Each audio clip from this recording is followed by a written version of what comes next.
Hello' everyone, good afternoon. আজি বনাবলৈ লৈছোঁ পটলৰ খুব ভাল লগা এটা ৰেচিপি।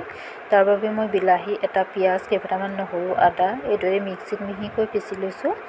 বগা সৰিয়হৰ কাজু কেইটামানো তিয়াই থৈছিলোঁ, সেইখিনিও এইদৰে পেষ্ট বনাই লৈছোঁ।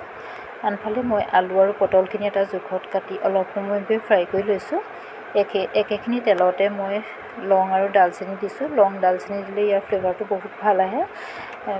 পিঁয়াজ, নহৰু, আদা বটা গোটেইখিনি দি ৰঙচুৱা হোৱালৈকে ভাজি লৈছোঁ। তাতে বিলাহী পেষ্টখিনি দি জোখমতে নিমখ আৰু হালধি দিছোঁ। এইখিনি প্ৰায় অলপ সময় সিজাৰ পিছত বগা সৰিয়হ পেষ্টখিনি দি দিছোঁ। এতিয়া ইয়াতে ফ্ৰাই কৰি লোৱা পটল আলুখিনি দি প্ৰায় কম জুইত 15 মিনিটৰ বাবে সিজাই ল'ম। এয়া আমাৰ পটলৰ আঞ্জা ৰেডি হৈ গৈছে। যিসকলে এইদৰে বনাই খোৱা নাই এবাৰ খাই চাবচোন, খুবেই সোৱাদ লগা হয়। আৰু যিসকলে আমাৰ এই চেনেলটো প্ৰথমবাৰৰ বাবে চাইছে, প্লিজ ছাবস্ক্ৰাইব কৰিবলৈ নাপাহৰিব। ভিডিঅ'টো শেষলৈকে চোৱাৰ বাবে অশেষ ধন্যবাদ।